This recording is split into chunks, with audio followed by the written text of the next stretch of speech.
Orang yang berbuat baik pahalanya 10 kali lipat, ila 700 dhifin, sampai 700 kali lipat. Jadi beramalnya 1 kali, tapi pahalanya itu 700 kali lipat, sampai bisa lebih dari itu sesuai dengan apa yang Allah kehendaki. Allah, Allahu, Allahu khaliquna. Allah, Allahu, Allahu raziquna. Allahumma salli wa sallim. Allahumma salli wa sallim wa zid wa adim wa an'im wa tafaddal wa barik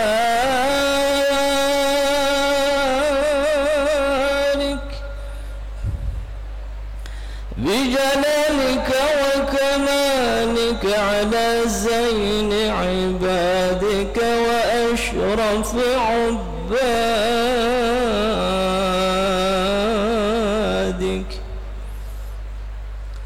أسعد العرب والعجم وإمام الضيبة والحرم وترجمان بلسان القدم ومنبع العلم والحلم والحكمة والحكم أبي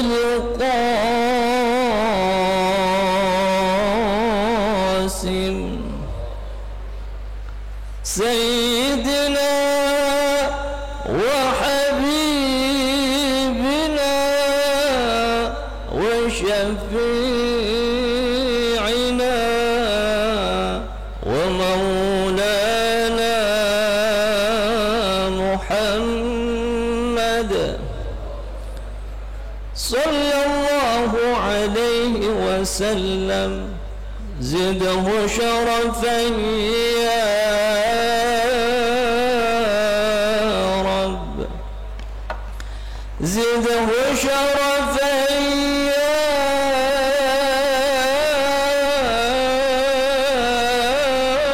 رب زده شرفا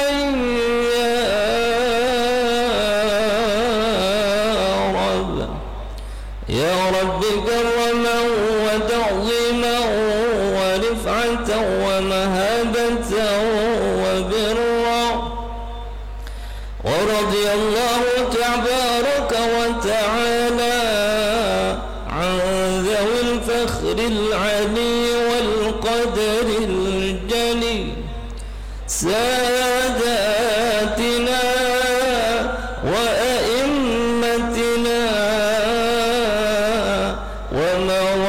وموالينا أبي بكر وعمر وعثمان وعلي وعن بقية الصحابة وقرابة رسول الله صلى الله عليه وعليهم أجمعين والحمد لله رب العالمين. بسم الله الرحمن الرحيم. الحمد لله رب العالمين والصلاة والسلام على أشرف المرسلين سيدنا ومولانا محمد وعلى آله وصحبه أجمعين أما بعد. وقال الإمام المؤلف رحمه الله تعالى وأدام النفع به وببركة علومه وبكم في الدارين آمين بسند المتصل إلى الملك رحمه الله تعالى قال رضي الله عنه والديان القهار والحاكم والمجازي الذي لا يضيع عمل عامل وهو رب العالمين وأعدل الحاكمين يجزي بالخير خيرا وبالشر شرا Wad-Dayyani, dan Allah Ta'ala amatlah sangat bersifat gagah. Ditafsirkan Al-Qahhari, artinya Al-Qahhar itu bila menentukan sesuatu tak ada satu makhluk pun yang mampu menghalanginya gitu. Baik yang ditentukan Allah Ta'ala itu adalah hal yang baik ataupun ketentuan itu adalah hal yang buruk. Jadi baik maupun buruk yang sudah menjadi ketentuan Allah tidak bisa dibatalkan oleh siapapun, sehingga manusia wajib menerima dan meridhai segala ketentuan Allah Ta'ala tanpa ada kehendak dan keinginan dari makhluknya. Seperti junjungan Nabi besar kita Muhammad sallallahu alaihi wasallam, beliau tidak minta menjadi nabi, tidak minta menjadi rasul, tapi ketentuan yang Allah Ta'ala sudah tetapkan bahwa beliau harus menjadi sebaik-baiknya para nabi, sebaik-baiknya para rasul, imamul anbiya. Di antara para nabi, imamnya beliau. Siapapun yang menghalanginya semasa hidupnya dari para musuh-musuhnya yang mengancam untuk membunuhnya bahkan, dan juga berupaya mencegah dakwahnya, karena memang sudah menjadi ketetapan Allah Ta'ala, maka tidak ada satupun yang mampu menghalangi ketentuan itu. Maka tetap saja Nabi Muhammad itu adalah khairul khalqi ajma'in. Ulama katakan seperti dalam Hasyiah Kifayatul Awam bahwa khairul khalqi itu sebaik-baik makhluk itu afdalul khalqi alal itlaqi, paling afdal makhluk secara keseluruhan, baik di antara para manusia, baik tingkatan para nabi, tingkatan para rasul, tingkatan para auliaillah, tingkatan para ulama, seluruhnya sejak zaman Nabi Adam sampai akhir zaman, Nabi Muhammad itu afdalul khalqi ajma'in alal itlaqi. Dan beliau katakan pangkat afdalul khalqi, makhluk yang paling afdal, itu semata-mata murni karena kehendak Allah. Dia nggak bisa protes gitu.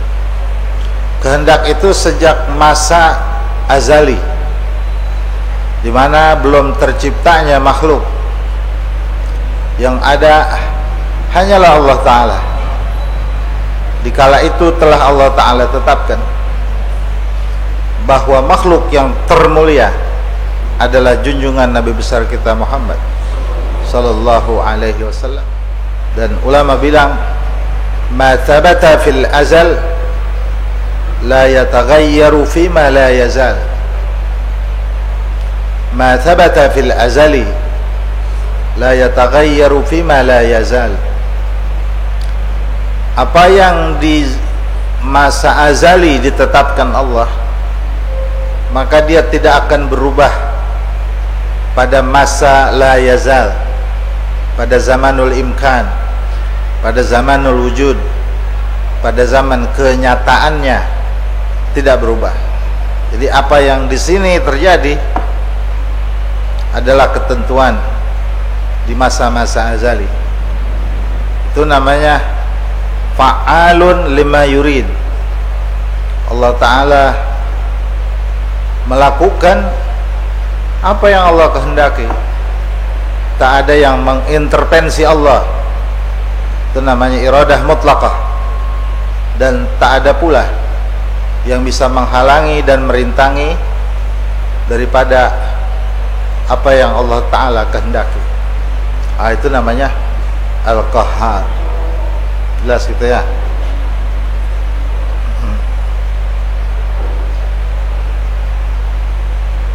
Ataupun yang jadi ketentuan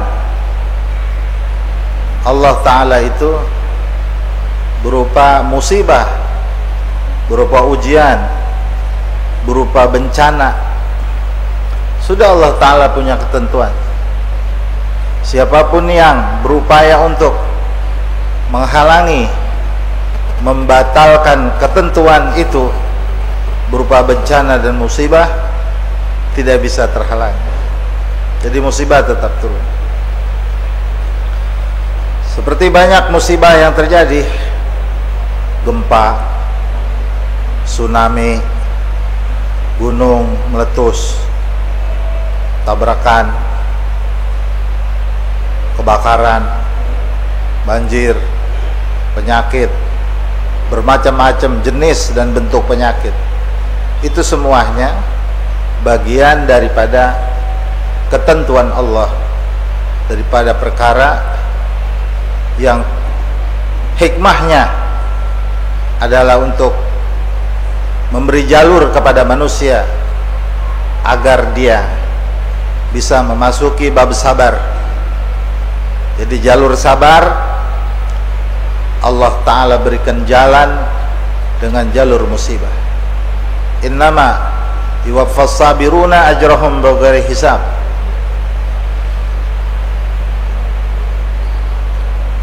Ada Rasulullah bilang, may ya'mal bihasanatin falahu asyur amthaliha. Orang yang berbuat baik pahalanya 10 kali lipat, ila 700 dhifin, sampai 700 kali lipat. Jadi beramalnya 1 kali, tapi pahalanya itu 700 kali lipat, sampai bisa lebih dari itu sesuai dengan apa yang Allah kehendaki. Orang-orang sabar dengan ujian yang ia hadapi di dalam kehidupannya, berapa pahalanya? Allah yang nyatakan, innama yuwaffas sabiruna ajrahum bighairi hisab.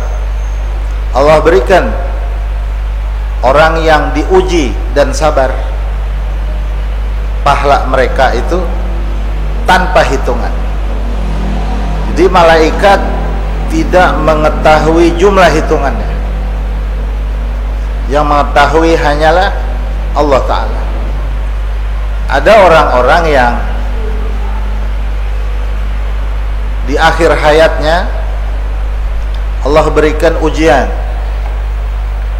sakit lama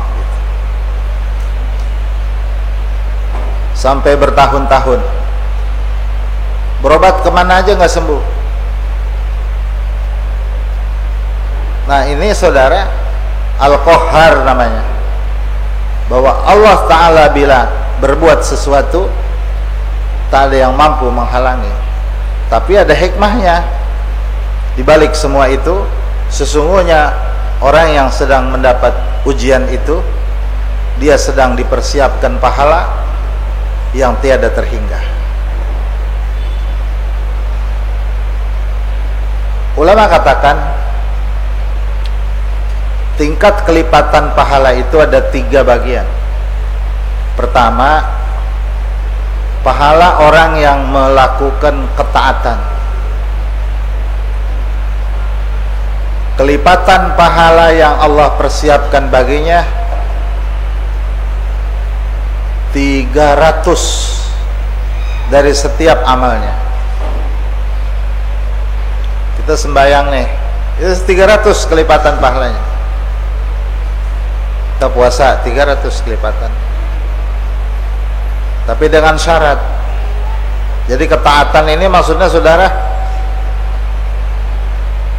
ketaatan kepada Allah dan ketaatan kepada Rasulullah yang kemarin tuh ya. Tapi pahala ini yang ia dapatkan dengan satu syarat, tidak ujub, nggak bangga maksudnya. Tidak boleh bangga dengan taat yang dilakukan.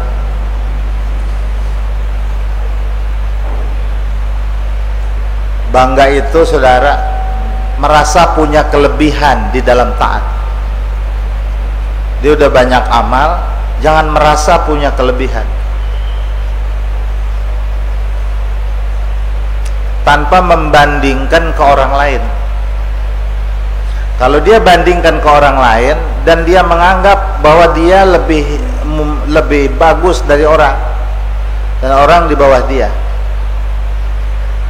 Kayak gue nih, gue kalau sembahyang malam bisa 20 rakaat walaupun bukan bulan Ramadan. Lu apaan 2 rakaat aja kagak? Itu namanya udah membandingin. Dia merasa lebih sempurna. Maka ini ketika orang yang beramal baik kemudian dia membandingkan pada orang dan orang dianggapnya lebih rendah dari dia, ini namanya sombong, takabur namanya. 2 tuh. Jadi 300 ini ada syarat. Pertama, tidak boleh ujub. Kedua, tidak boleh takabur. Kalau orang sudah takabur, ketika ada orang lain yang punya ketaatan hampir menyerupai dia, dan dia melihat orang itu mendapatkan kenikmatan, sampai akhirnya dia merasa risih dengan orang itu, maka itu dinamakan hasud. Yang 3, tidak boleh hasud. Jadi kalau sudah ujub dengan amal, pelan-pelan dia akan takabur.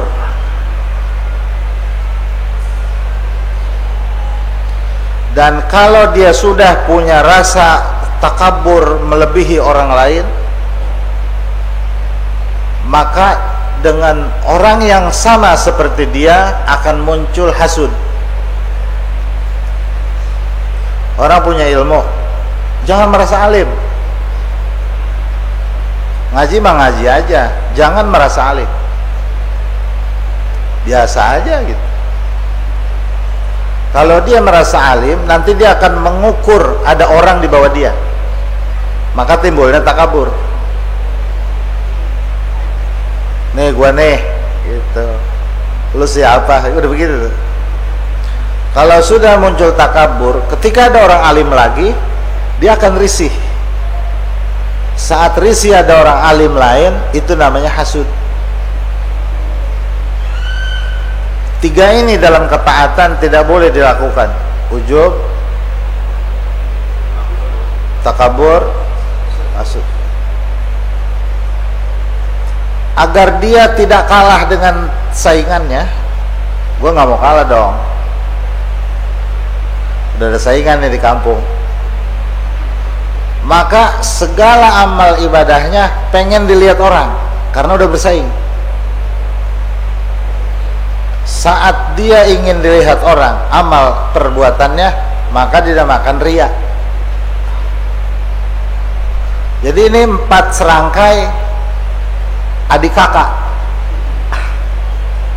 Yang paling tua ujub, ntar keluar adiknya takabur, keluar adiknya lagi hasud, keluar adiknya lagi saudara riya. Nah, ini 4 perkara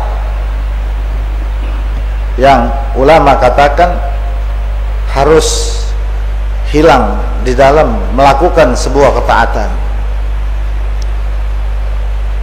Walau ibadah kita dikit, ini jagain yang 4.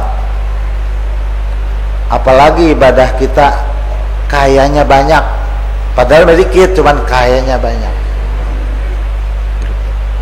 Walau ilmu kita dikit, ini yang 4 jagain. Sebab ini pantangan. Dan ini 4 saudara, 4 ini semuanya sifatnya setan. Ujub, takabur, hasud, riya, ini semuanya sifatnya setan. Ketika orang ibadah, dia punya 4 sifat ini, maka ibadahnya ibadah setan.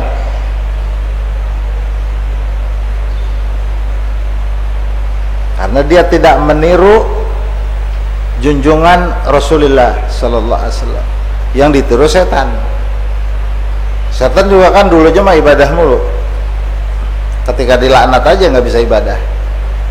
Dia lebih makrifat kepada Allah, cuman dihukumkan kufur. Ketika seorang alim yang mempunyai 4 sifat ini, maka itu alim syaitani. Alim apa namanya? Alim syaitani. Dan ketika ada orang alim yang tak bersifat 4 ini, ilmu mah dikit, cuman dia jaga ujubnya, takaburnya, hasudnya, riyanya, susah dia jaga karena rata-rata kena, susah dia mau nyelamatin. Akhirnya dia selamat, maka ini alim Rabbani. Nama ini orang alim Rabbani. Kenapa? Sebab dia punya ilmu percis meniru Rasul sallallahu alaihi wasallam. Dia bukan Rasul, tapi dia berusaha ngikutin cara berilmunya Rasulullah. Kedua,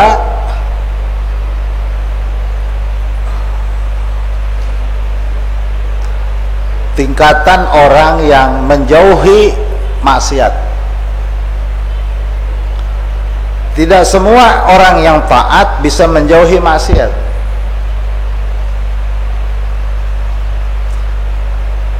Sebagaimana taat bisa dilakukan secara terang-terangan, bisa dilakukan juga secara sembunyi. Begitu juga kemaksiatan, ada yang bisa dilakukan terang-terangan, ada yang dilakukan secara sembunyi-sembunyi. Tidak bisa dia tinggalkan. Ini yang kedua, kemaksiatan. Karena kalau dia tinggalkan itu maksiat, kelipatan ganjarannya 600. Kenapa? Sebab lebih berat meninggalkan maksiat daripada mengerjakan taat.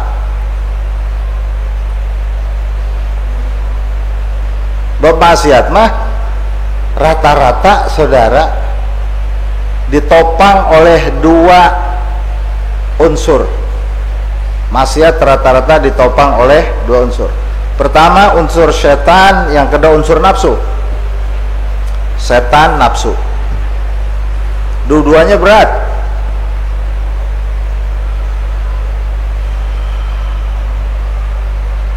Bedanya gimana setan sama nafsu? Kan kita susah bedainnya. Dua-duanya gaib, nggak kelihatan. Namanya ada di badan tapi ngerusak badannya. Istilahnya musuh dalam selimut. Yarona huwa min haitsu la narau min haitsu la ra'ainahum. Dia melihat kita, kita tidak melihat dia. Kalau ada satu maksiat yang ingin kita lakukan, saya ngomong jadi serius amat ini ya. Kayak orang so bijaksana gitu ngomongnya. Maafin ya. Biasanya kalau ngomong kalau begini hawanya ngantuk gitu. Kalau saudara ngantuk tidur aja nggak apa-apa. Dari ujung ke ujung tidur aja. Ntar saya bangunin gitu. Nah, kalau kita ingin satu kemaksiatan, tiba-tiba sadar di hati kita begini, ya Allah, ini maksiat, masa anda masih mau ngerjain aja? Astagfirullahaladzim, astagfirullahaladzim. Berhenti nih, karena kita udah istighfar, nggak jadi. Tiba-tiba di pikiran kita begini, kalau yang ini nggak bisa, mah yang ini aja. Paham gak? Kalau yang ini nggak bisa, ente gagal ente. Ini ada yang ini. Yang ini lebih mantep, lebih gampang dari yang tadi. Coba dah. Di pikiran kita. Itu berarti setan. Sebab setan itu dengan istighfar dia buru-buru mundur. Tapi dia tidak kalah akal, dia akan membisikkan kita untuk memberikan alternatif lain, dikasih pilihan lain untuk melakukan maksiat yang kedua. Yang kedua, gagal juga kata setan, jangan putus asa, ente kan cerdas, masa anak laki segitu aja mundur, nih ada lagi yang satu anda unjukin gitu. Paham gak tuh? Jadi setan tuh memberi pilihan. Tapi andai akan terjadi begini, kita ingin melakukan satu kemaksiatan, kita istighfar, astagfirullahaladzim, kok anda begini ya? Timbul dalam pikiran, ntar dulu gua mundur, mesti bisa ini mah. Jadi tetap yang dicecer itu juga, maka itu nafsu. Jadi kalau setan mah ngasih pilihan lain, kalau nafsu mah kita disuruh nyecer, udah terusin. Lanang apa lo?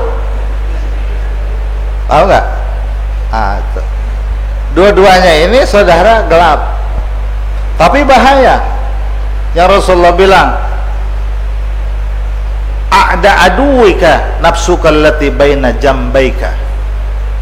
A'da aduwika nafsuka allati baina jambaika. Musuh terberatmu adalah nafsu yang ada di dalam tubuhmu, ke bawah. Dan ini nafsu tidak bisa dibunuh. Kalau nafsu terbunuh, dia terbunuh. Orang dia nyatu sama badan, terbunuh tidak bisa, dia bisa direda. Dengan apa meredanya? Dengan agama. Nah makanya orang saudara ketika ibadah dia tidak ada nafsu karena tertekan. Tapi pada saat orang meninggalkan maksiat, dia tinggalkan nafsu yang padahal keinginannya melebihi dari keinginan ibadah. Maksiat mah ditahan, berhasil dia menahan, maka kelipatan ganjarannya 600. Paham nggak gitu?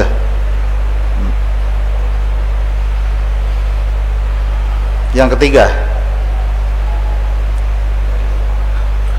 pahala udah disiapin di azali. Di azali udah disiapin. Ini orang lahir tahun sekian, meninggal tahun sekian, umurnya sekian, pahala udah disiapin sekian. Cuman ini jumlah pahala lebih gede dari jumlah umur. Kalau pakai ibadah aja nggak mungkin pahalanya buat dia, bisa buat orang istilahnya. Ama ibadahnya nggak kerambet tuh pahala. Kono tuh gede.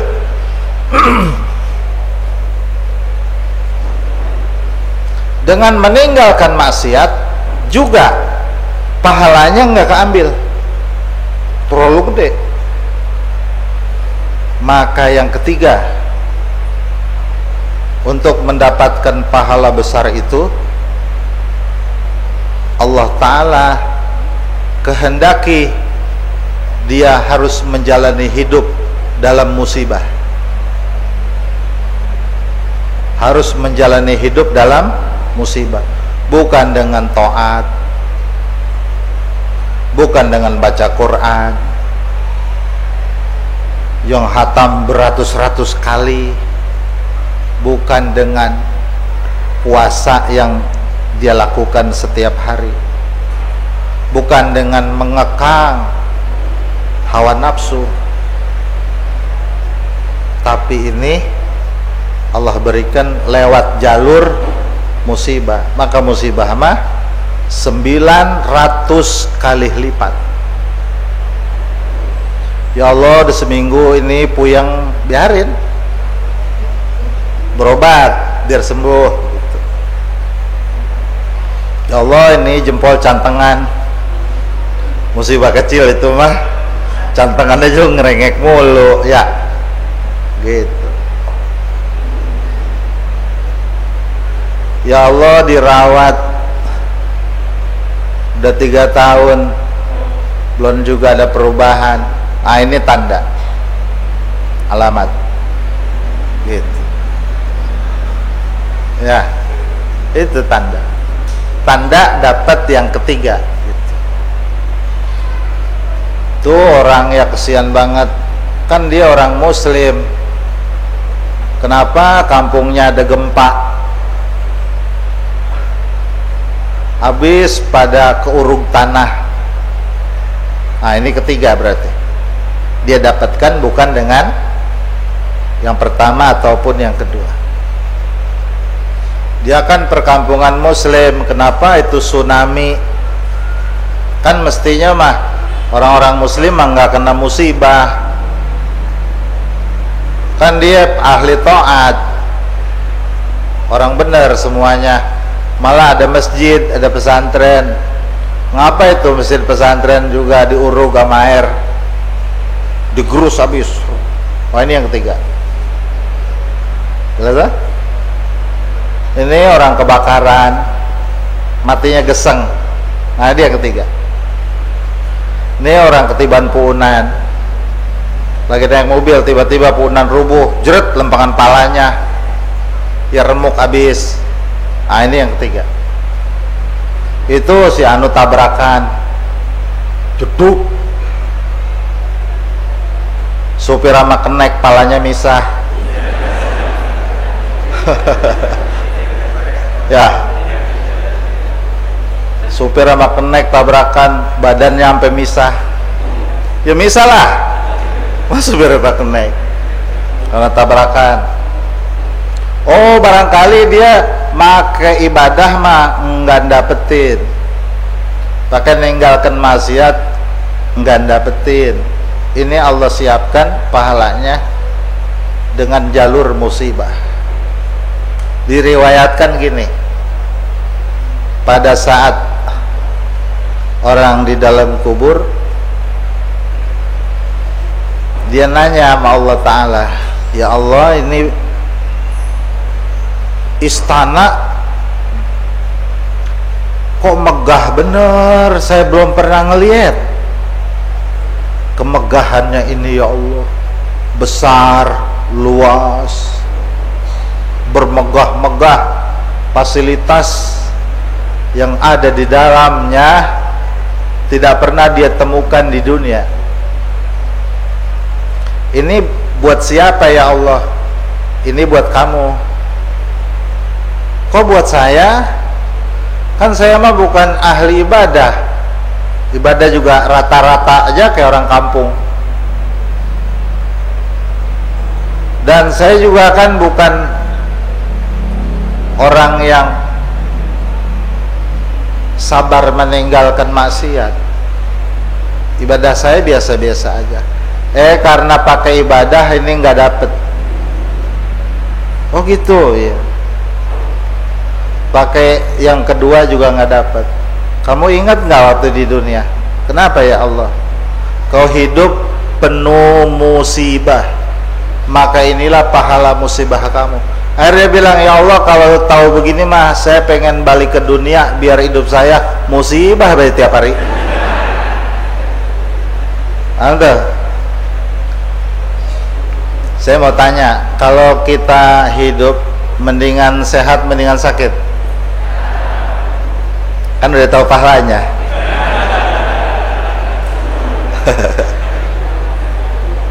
Mendingan kaya apa mendingan susah? Susah? Oh kaya. Nah, kan udah tahu pahalanya. Oh gini, kalau kita dikasih pilihan sehat apa sakit, jangan milih sakit. Gue sakit aja dah, emang apa pahalanya? Itu kalau ente sabar gitu ya. Jangan milih sakit, milih sehat. Pilihan itu harus yang terbaik. Wala tulqu biaidikum ila tahlukah. Jangan memilih satu yang dapat membahayakan engkau. Pilih sehat. Andaikan iradat Allah Ta'ala sakit, maka itu jalan menuju dua perkara. Pertama sabar, kedua aridha bil qada. Sakit itu tarbiyah uluhiyah, pendidikan ketuhanan. Kita ngaji sama guru, nggak bisa guru bikin kita sakit buat lempengan ini mah, kecuali emang gurunya punya teluh kali. Kita dibikin sabar, bisa nggak bisa sakit. Tapi dapetin ilmu sabar dari guru, dapetin ilmu ridho dengan ketentuan Allah dari guru. Tapi pada prakteknya Allah yang bikin jalan. Lu udah ngaji, nah ini sekarang prakteknya gitu. Dikasih musibah sama Allah, kan udah ngaji sabar. Nah di sini sabar, biar tulus gitu. Kan udah ngaji ridha bil qada, rukun iman yang keenam, puncak rukun. Mantu billah malaikati uktubi rusuli yaumil akhir wa bil qadari khairi wa syarri. Puncak rukun iman yang keenam ridha. Udah kan belum dapat. Beriman sama Allah udah, sama malaikat udah, sama kitab udah, sama rasul udah, sama hari akhir udah, sama qadar belum kan? Belum. Dikasih musibah, dagang lantas nggak laku gitu, usaha jadi susah banget. Ini dia sedang memasuki tarbiyah untuk mendapatkan jalur ridha bil qada. Makanya dia punya kelipatan ganjaran 900 kali lipat sekali sabar. Belum 2 kali, belum 3 kali, belum 4 kali. Kalau kita disuruh memilih antara kaya dan susah, pilih kaya. Tapi andaikan ketentuan Allah tidak seperti yang kita pilih, karena kita dikasih takdir susah, maka jalurnya sabar dan ridha bil qada. Paham gitu ya? Nah itu nggak bisa ketentuan yang Allah Ta'ala tentukan kita bantah. Itu namanya Al-Qahhar, wa huwal qahiru fawqa ibadih. Dialah yang maha dahsyat di atas seluruh kehendak hambanya, nggak bisa ditak-atik. wal hakimu, dan yang menghukumkan,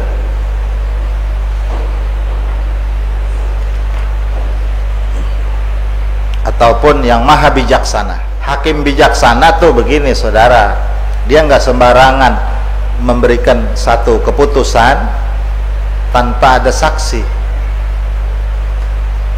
Kamu nyolong ya? Enggak pak, udah nyolong masuk penjara. Itu enggak bijaksana namanya.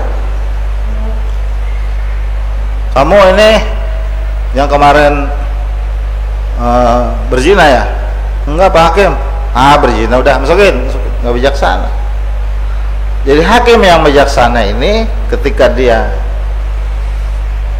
hendak menetapkan satu hukum, dia harus punya bukti-bukti, saksi dan bukti gitu.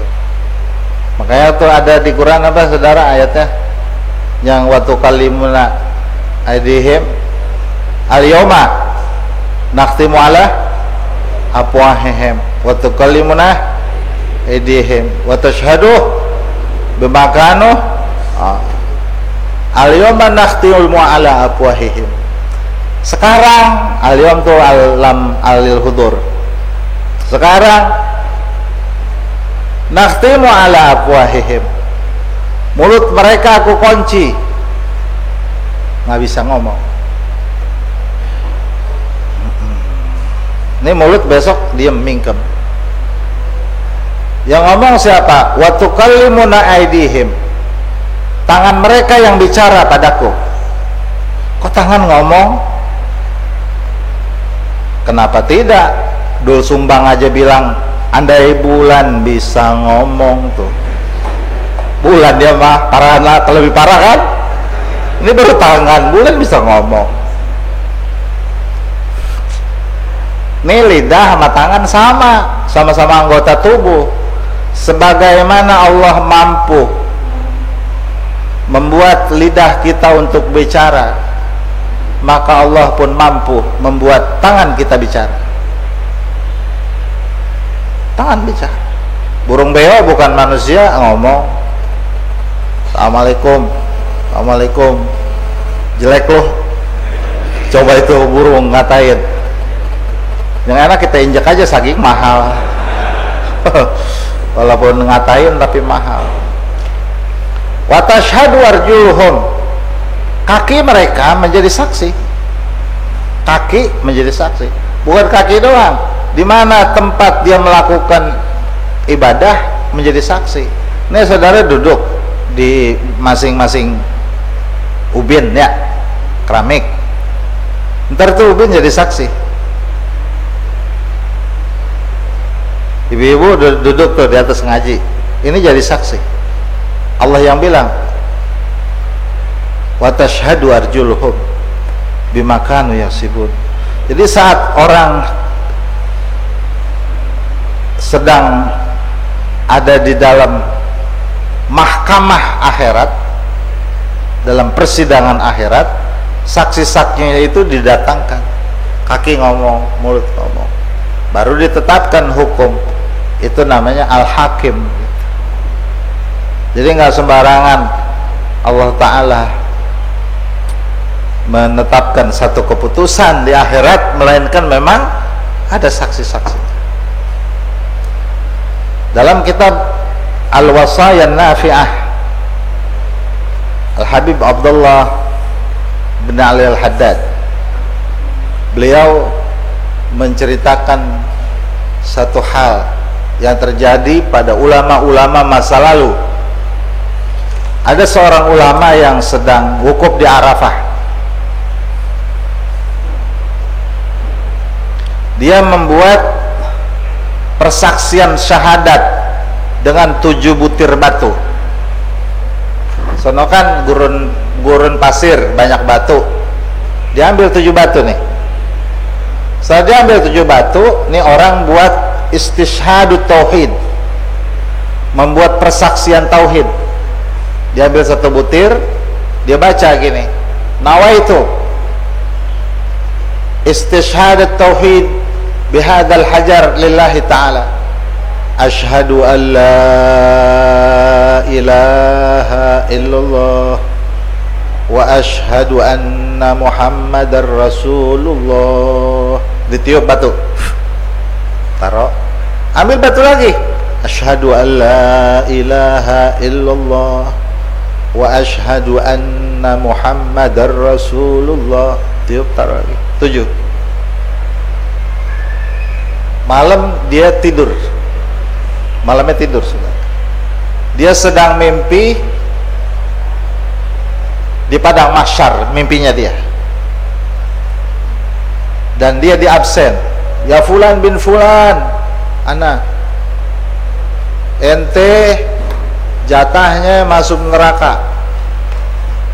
Kira-kira tuh di padang mahsyar waktu di absen disebut ente, jatah ente masuk neraka. Gimana kira-kira? Ucet kita ya, belum masuk neraka udah kayak neraka rasanya.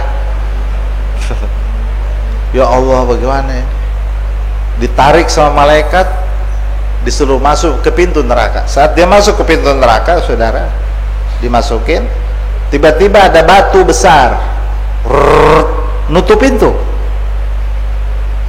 Kok ada batu besar ya? Kok nutup pintu ya? Gagal masuk satu pintu, masukin pintu yang satu. Kan 7 batu dia, 7 pintu neraka. Masukin pintu yang kedua, batu lagi masuk, geser, nggak jadi. Sampai 7 pintu semuanya terhalangi batu. Dia tanya, ya malaikat, itu batu apa? Oh, itu batu yang kau baca syahadat saat engkau di gurun Arafah. Pintu neraka sudah tertutup, akhirnya dia dimasukkan ke dalam surganya Allah Ta'ala. Ini namanya memperbanyak persaksian kebaikan saat hidup di dunia. Itu disebutnya istishhadut tauhid, ilmu istishhadut tauhid, persaksian tauhid. Iya, kalau orang di Arafah mah. Lah kalau kita emang pengen pergi haji juga, pengen doang, kan gitu. Kita jarah Wali Songo aja belum lunas, udah 4 tahun mau Wali Songo belum lunas. Mungkin pergi haji, nggak punya ongkos. Udah ngambil batu aja, nggak usah pakai Arafah. Ini namanya kias. Ono kan makan nul ijabah Arafah itu. Kita cari tempat-tempat mulia. Saudara ambil 7 batu, zarah ke makam wali min auliyaillah.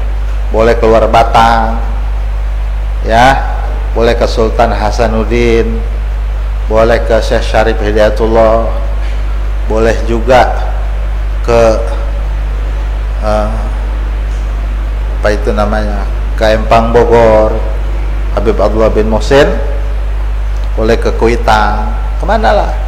Udah bawa batu di depan makam wali, saudara, nawaitu istishhadat tauhid bihadal hajar, depan makam wali, bilang asyhadu an la ilaha illallah wa asyhadu anna Muhammadar Rasulullah.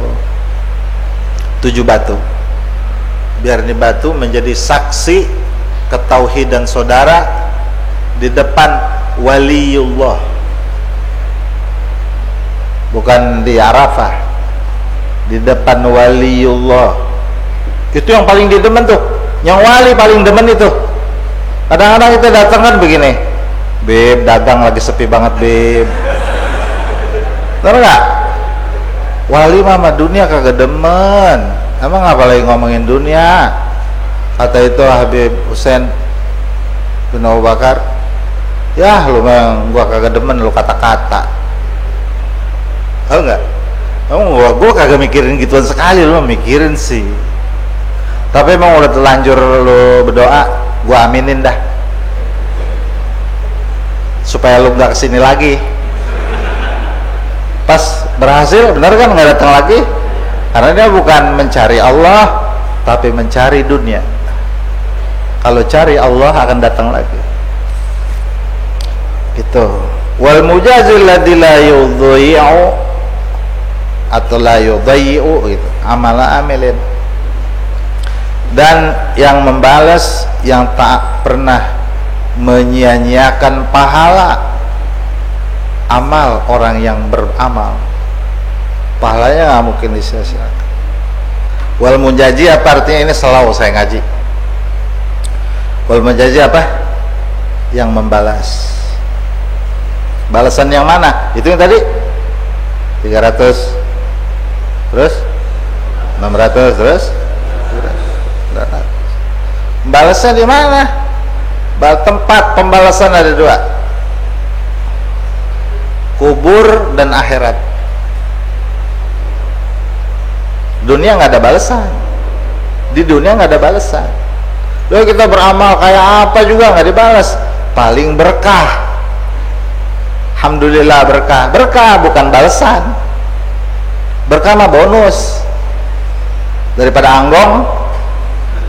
Ya, lu udah orang bener, lu orang baik, lu udah deh gue bagi. Daripada anggong.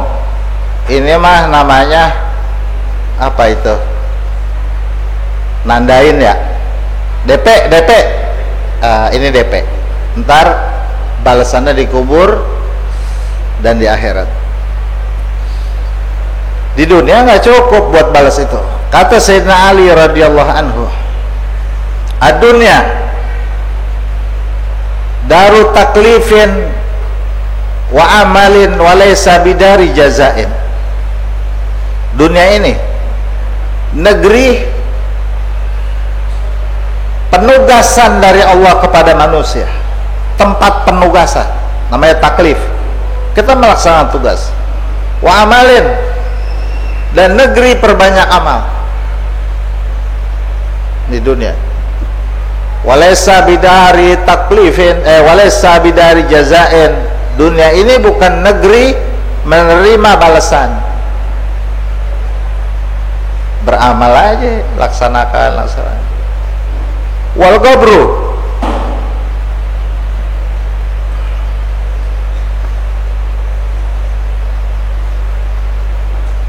darul amali wal jazai walaysa bidari taklifi. Dan kubur itu negeri pembalasan, pahala di kubur dapat tuh. Wal amali, dan negeri beramal. Walaysa bidari taklifi, tapi nggak ada tugas dari Allah. Di kubur beramal aja. Beramal gimana, saudara? Tergantung waktu di dunia, amal apa yang paling sering dilakukan, itulah amal di kuburnya. Di dunia ini baca Quran aja setiap hari, ntar di kubur baca Quran lagi. Lokan apa begitu? Mengalami lokan-lokan. Di kitab banyak banget tuh gitu keterangannya.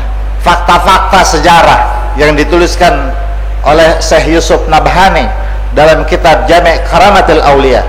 Pada ketika seorang manusia sedang menggalih kubur, pada saat digalihnya ada terkena dinding ari.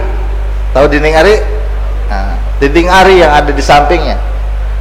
Dipikirnya itu ada satu jenazah yang sedang berbaring. Saat dia kena pacul sedikit itu tanah, saudara, terdengar suara orang sedang baca Quran. Akhirnya itu dibongkar-bongkar, kayak orang bongkar sarang rayap begitu, pakai tangan. Kalau pakai pacul takut kena itu. Bongkar. Lah, lagi duduk. Ini orang lagi duduk.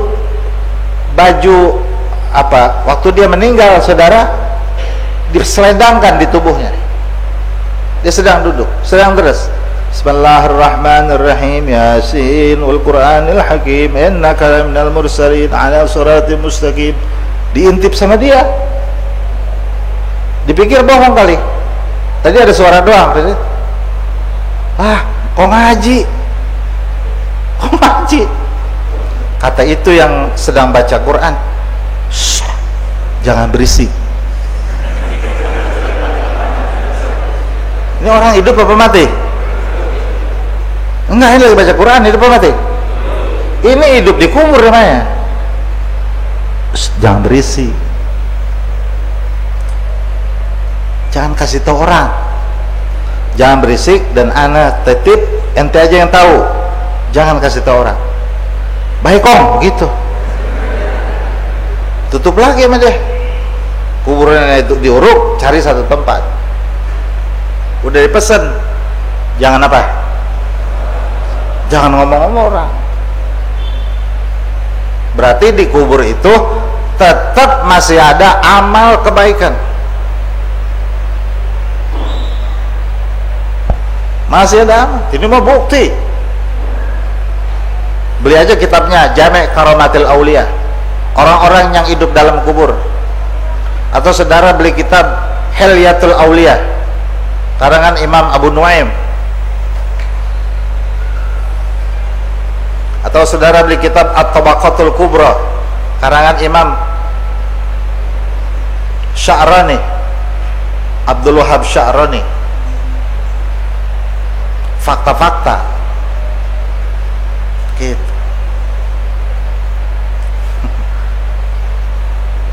Nggak lama rupanya tahlil, rapi tahlil pada kongko. Gue mau kasih tahu, waktu gua lagi gali kubur almarhum, itu samping kuburan kegali kuburan kong ngaji. Nah, itu ngapa? Masa kong ngaji lagi baca Quran? Medi kali. Kalau medi emang gue yang gali. Gua kobet-kobet begitu lagi duduk dan terus ya begitu. Kong ngaji makan kata kita sama saudaranya. Kata orang mah ini kiai. Ya kira-kira kiai dah gitu. Terus dia mesen, jangan ceritain sama orang. Lu ngapa cerita? Ya Allah, kelepasan gua. Habis cerita begitu, ini orang meninggal. Yang cerita meninggal karena udah dipesen jangan membongkar rahasia. Hal begini mah hal rahasia. Lucu ya? Atau saudara baca kitab An-Nawadir karangan Imam Mawardi.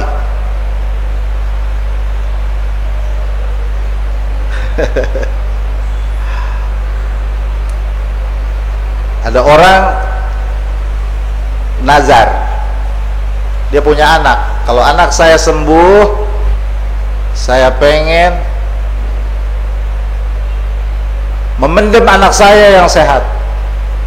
Sembuhlah yang sakit, dipendamlah yang sehat selama 7 hari. Rupanya dia lupa sama nazarnya, sakitlah ibunya, diingetin ibu nazar belum ditepati, jadi sakit. Ya Allah, lupa, dipendam. Saat dipendam saudara dalam kubur, diuruk biasa 7 hari, mati-mati dah orang udah nazar, nazarnya gila itu. Dia pendam anaknya kubur. Saat dia dipendam, ada secercah cahaya dalam kubur. Cahaya itu ditoker-toker sama dia. Malah gede, malah gede. Nggak tahu jendela. Lah ini jendela, jendela kaca. Dia buka, blong. Itu luasnya lebih luas dari dunia, dia kata. Ini luas amat. Lah kan kuburan kecil banget. Ini ngapa kau gue nyelok? Gua nyelok, ilah. Gua amat ini. Indahnya Masya Allah. Ini ngaji kayak kongko ya. Ya bisa aja sih saya baca aja hatam mau gitu. Kalau yang kalangan para bisa baca kitab sih ngerti, cuman yang ono yang ujung-ujung no Saya mah kasihan nono. Yang harus baca kitab. Dia buka buku itu. Dia keluar, saudara, masuk jendela. Dia ketemu, dia lihat sungai. Airnya jernih, Masya Allah. Dalam kuburan ada sungai. Burung-burung berterbangan. Cuat-cuit, cuat-cuit. Banyak perempuan-perempuan. Cuantik-cuantik. Kalau orang Betawi cantik, kalau orang Jawa kalau cantik ya sudah super, itu dia bilang ya cuantik-cuantik. Ya Allah, nih cantik-cantiknya, kata, dideketin sama dia. Dia ngata gini, lo ngapain tong, bocah kecil? Ya saya kemari aja, orang emak nyuruh kemari. Emak nyuruh kemari, kata. 7 hari doang, terus saya balik lagi. Ya, bagus, emak nazar, ceritain dia sama semua. Ada satu ustazah lagi makan. Ustazah lagi mau hidangan banyak, hidangan nikmat sama dia. Cuman ada satu burung hinggap di kepalanya. Burung ini lagi matokin palanya, ubun-ubunnya, tuk tuk tuk berdarah. Tapi nikmat, tapi ubun-ubunnya berdarah. Disamperin sama itu anak muda. Ibu siapa? Saya ustazah loh. Kok ustazah dipatokin itu? Patokin burung. Saya nikmat, semuanya disiapkan, tapi ini burung patok. Kenapa memang ustazah? Saya waktu dulu sibuk ngajar, sibuk ceramah, sampai lupa masakin air laki. Ini sebabnya, karena saya kurang merhatiin laki, sering dakwah kemana-mana, akhirnya di kuburan ini dipatokin sampai hari kiamat. Kata ini yang anak laki, untung gua laki, perempuan jadi ustazah gua. Nasibnya sama. Jadi orang perempuan yang kagak ngendain lakinya, kagak merhatiin lakinya, cuman kagak masakin kopi. Laki pengen ngopi begini, Neng, abang pengen ngopi ya ini. Sibuk, gua mau ceramah. Gaya bener. Sibuk gua mau ceramah. Ada undangan, ada pengajian di sono, ada maulid di sono. Kan saya yang pukul rebana. Pukul rebana, otak kali ngapain? Pukul rebana doang. Yang satu lagi kan saya yang pegang mic, MC. Bukan ustazah. Segitu ribetnya itu MC. Kan saya juga yang baca salawat itu. Bila Ijrail datang memanggil. Agak takut ya. Ganti apa salawat selain Ijrail, siapa kek? Ini mau Ijrail lagi. Itu dia baca itu terus. Lupa sama laki. Di kuburnya dipatokin. Ya Allah, kesian amat. Ini tong, ibu mesen, kalau ntar lu udah balik lagi, tolong temuin laki ibu namanya Fulan. Ibu minta diridoin, minta diikhlasin atas kelalaian. Dulu waktu meninggal belum sempat minta ridho, belum sempat minta maaf. Tolong ya diridoin. Iya bu. Nah hari ke-7 dia masuk jendela lalu kubur, digali, keluar dia. Hidup tuh berarti nyari alamat. Dikasih tahu itu lakinya, bapak suaminya almarhumah ustazah itu. Betul, saya ketemu, ceritain sama dia, dan dia salah minta maaf, minta ridho, minta ampun. Dia kurang ngelayanin laki, dia kata gitu. Ya Allah, sampai begitu laki gua, bini gua. Iya, boleh patokin. Lakinya sedih. Udah kalau gitu gua maafin, gua ridhoin, gua ampunin, nggak ada urusan lagi dosa perdosaan. Malamnya ngimpi ini perempuan, si anak laki ini ketemu sama ustazah. Ustazahnya bilang, adek terima kasih sudah dimintakan maaf sama suami saya. Sekarang burung itu sudah tidak ada, sudah tidak ada lagi siksa di dalam kubur karena ridho saya punya laki. Makanya kalau ada orang perempuan meninggal, di samping jenazahnya lelakinya katakan begini, saudara-saudara saksikanlah saya suami almarhumah, dan pada hari ini saya nyatakan, saksikan, saya ridhoi semua kesalahan bini saya. Nih masuk surga nih perempuan, ridho laki. karena ridho lakinya. Semua keteledoran dia saya maafkan, saya ridhoi. Selamat nih perempuan. Walaupun waktu hidupnya nyebelin.